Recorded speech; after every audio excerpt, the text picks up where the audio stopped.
Praise the Lord. आप सबको जय मसीह की। मैं परमेश्वर का धन्यवाद देता हूं आज की सुबह दिखाने के लिए।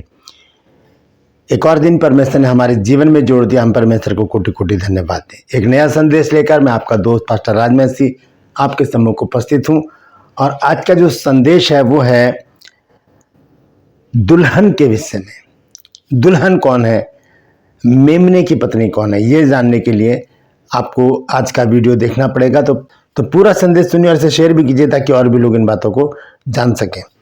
प्रकाशित वाक्य से आज के कुछ वचन को मैं लेकर आया हूं जो परमेश्वर की ओर से भेद की बातें हैं जो हमें जानना बहुत ज़रूरी है। जो विश्वासी लोग हैं, जो वचन को पढ़ते हैं, सुनते हैं, प्रचार करते हैं, उनके लिए इन बातों को जानना भी ज़रूरी है, क्योंकि बहुत से लोग सवाल भी करते हैं तो उन सवालों का भी जवाब देना ज़रूरी है।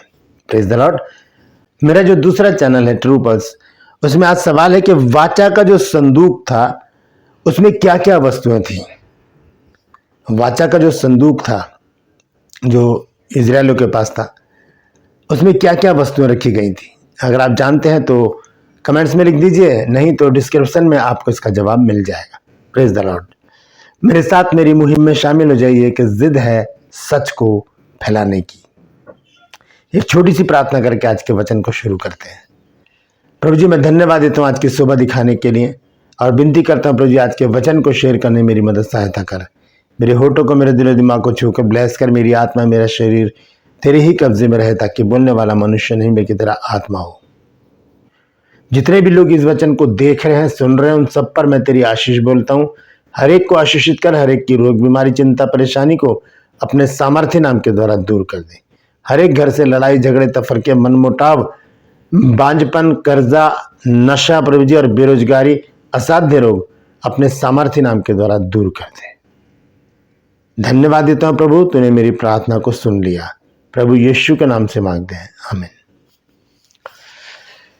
Praise the Lord. परमेश्वर को महिमा मिले। भाई अजय सिंह, आपने अपनी पत्नी के लिए रिक्वेस्ट भेजी है कि उनको डिप्रेशन में है, तो उनके लिए प्रार्थना की है मैंने अभी। विश्वास कीजिए, प्रभु ने उनको चंगाई दे दी है। Praise the Lord. तो आइए आज के वचन को शुरू करेंगे। सबसे पहले हम देखेंगे इफिसियों की पत्री में लिखा है 5 अध्याय 25 से 27 पद तक मैं पढ़ूंगा। यहां देखिए दुल्हन के बारे में क्या लिखा है। यहां पर संत पौलुस पति पत्नी को समझाते समय एक बात को लेकर आते हैं बीच में, और ये बात है, लिखा है, हे पतियों, अपनी अपनी पत्नी से प्रेम रखो जैसा मसीह ने भी कलीसिया से प्रेम करके अपने आप को उसके लिए दे दिया। 26 पद में लिखा है कि उसको वचन के द्वारा जल के स्नान से शुद्ध करके पवित्र बनाए और उसे एक ऐसी तेजस्वी कलीसिया बनाकर अपने पास खड़ी करे जिसमें ना कलंक, ना झुर्री, ना कोई ऐसी वस्तु हो, वरन पवित्र और निर्दोष हो। पवित्र और निर्दोष। ऐसी कलीसिया, ऐसी दुल्हन, ऐसी पत्नी किसको नहीं चाहिए। प्रभु यीशु मसीह के विषय में हम देखते हैं कि प्रभु यीशु मसीह एक दुल्हन को लेने आ रहे हैं, और वो दुल्हन कैसी होनी चाहिए उसके विषय में 27 पद में साफ रीति से लिखा है कि वो तेजस्वी हो। तेजस्वी यानी कि प्रकाशमान हो, तेजस्वी, और उसमें ना तो कोई कलंक हो, ना झुर्री, और ना कोई ऐसी वस्तु, वरन वो पवित्र और निर्दोष हो। ऐसी दुल्हन को प्रभु यीशु मसीह लेने आ रहे हैं। तो वो दुल्हन कौन है, मेमने की पत्नी कौन है, आइए इसको जानने के लिए हम देखेंगे प्रकाशित वाक्य की पुस्तक 21 अध्याय 1 पद से और 8 पद तक पहले मैं पढ़ूंगा, उसके बाद हम उसकी विशेष बात को जानेंगे। यह लिखा है, फिर मैंने नए आकाश और नई पृथ्वी को देखा, क्योंकि पहला आकाश और पहली पृथ्वी जाती रही थी। पहला आकाश, पहली पृथ्वी जो थी जिस पर हम रह रहे हैं, ये सब नष्ट हो जाएगा। दूसरा पत्रस 3 अध्याय में पहले पद से हम पढ़ सकते हैं। वहां पर साफ लिखा है कि परमेश्वर की प्रतिज्ञा के अनुसार ये जो वर्तमान आकाश और पृथ्वी सब हटाई जाएंगी, ये सब खत्म हो जाएंगे। लिखा है, क्योंकि पहला आकाश और पहली पृथ्वी जाती रही थी और समुद्र भी ना रहा। फिर मैंने पवित्र नगर यानी कि नए यरूशलेम को स्वर्ग पर से परमेश्वर के पास से उतरते देखा, और वह उस दुल्हन के समान थी जो उसके पति के लिए श्रृंगार किए हो। ये नया यरूशलेम क्या है? ये परमेश्वर की कलीसिया है, ये प्रभु यीशु मसीह की कलीसिया है। यही वो मेमना है, मेमने की दुल्हन है, यही वो कलीसिया है और यही वो दुल्हन है जिसे लेने प्रभु यीशु मसीह आ रहे हैं। लेकिन उसमें कौन लोग होंगे और कौन नहीं होंगे, ये आगे चलकर हमको पता चलेगा। आगे लिखा 3 पद में, फिर मैंने सिंहासन में से किसी को ऊंचे शब्द से ये कहते सुना कि देख, परमेश्वर का डेरा मनुष्यों के बीच में है, वह उनके साथ डेरा करेगा और वे उसके लोग होंगे और परमेश्वर आप उनके साथ रहेगा और उनका परमेश्वर होगा। इस नए यरूशलेम में परमेश्वर अपने लोगों के साथ रहेगा और वह उनकी आंखों से सब आंसू पोंछ डालेगा और इसके बाद मृत्यु ना रहेगी और ना शोक होगा, ना विलाप, ना पीड़ा रहेगी। ये सारी पहली बातें जाती रहेंगी। ना मृत्यु, ना शोक, ना विलाप, ना पीड़ा, ना दुख, ना दर्द, ना रंज, गम, कुछ भी नहीं होगा उस नगर में, उस कलीसिया में जिसका नाम नया यरूशलेम है। और लिखा है, और जो सिंहासन पर बैठा था उसने कहा कि देख, मैं सब कुछ नया कर देता हूं। फिर उसने कहा कि लिख ले, क्योंकि ये वचन विश्वास के योग्य और सत्य है। फिर उसने मुझसे कहा कि ये बातें पूरी हो गई हैं। मैं अल्फा और ओमेगा, आदि और अंत हूं। मैं प्यासे को जीवन के जल के सोते में से सेंत में पिलाऊंगा। ये प्रभु यीशु मसीह के वायदे हैं। 7 पद में लिखा है कि जो जय पाए वही इन वस्तुओं का वारिस होगा और मैं उसका परमेश्वर होऊंगा और वो मेरा पुत्र होगा। अब ध्यान से सुनिए, 7 और 8 पद में वो लोग बताए गए हैं जो उसमें रहेंगे और जो उसमें नहीं रहेंगे। 7 पद में लिखा है, जो जय पाए, जो अपनी इच्छाओं पर, अभिलाषाओं पर, शैतान पर, संसार पर, पाप पर जय पा लेता है, वही इस नए यरूशलेम का वासी होगा। वही इस नए यरूशलेम का वासी होगा। लिखा है, जो जय पाए वही इन वस्तुओं का वारिस होगा और मैं उसका परमेश्वर होऊंगा और वो मेरा पुत्र होगा। पुत्र हमेशा पिता के साथ रहता है, तो जो जय पालेगा वो उसमें रहेगा। लेकिन कौन है जो बाहर रहेंगे?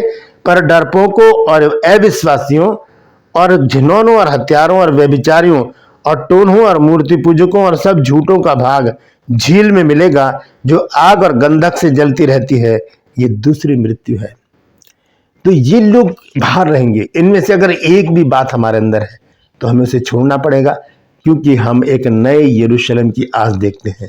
एक नया नगर, एक नई जगह, एक नया स्वर्ग हमें मिलेगा, जिसमें हम प्रभु परमेश्वर के साथ रहेंगे, वास करेंगे। लेकिन उसमें एक शर्त है कि हमें जय पानी होगी अपनी इच्छाओं पर, अभिलाषाओं पर, अपनी लालसाओं पर।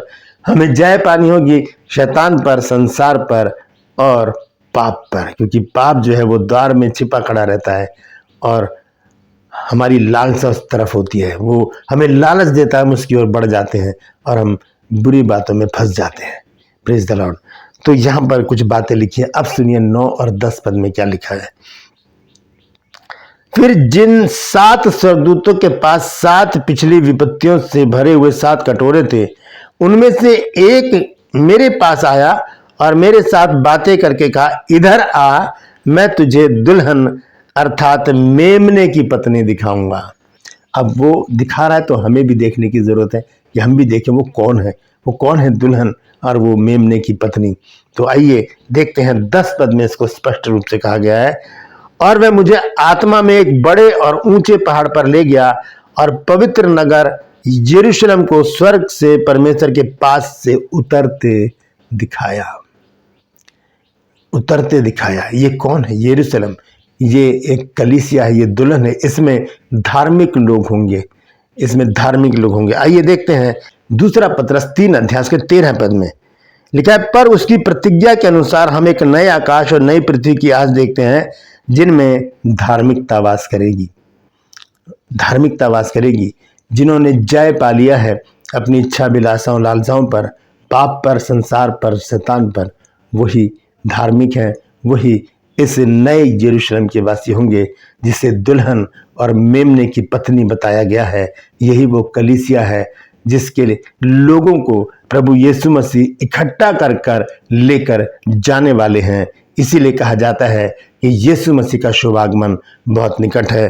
तो दोस्तों, हमें प्रभु यीशु मसीह के आगमन की तैयारी करनी है ताकि हम इस नए यरूशलेम में हम वास कर सके, परमेश्वर के साथ रहें, उसके पुत्र बन जाएं, उसकी संतान बन जाएं और वो हमारा पिता हो, हम उसके साथ रहकर स्वर्गीय राज्य में प्रवेश कर सकें।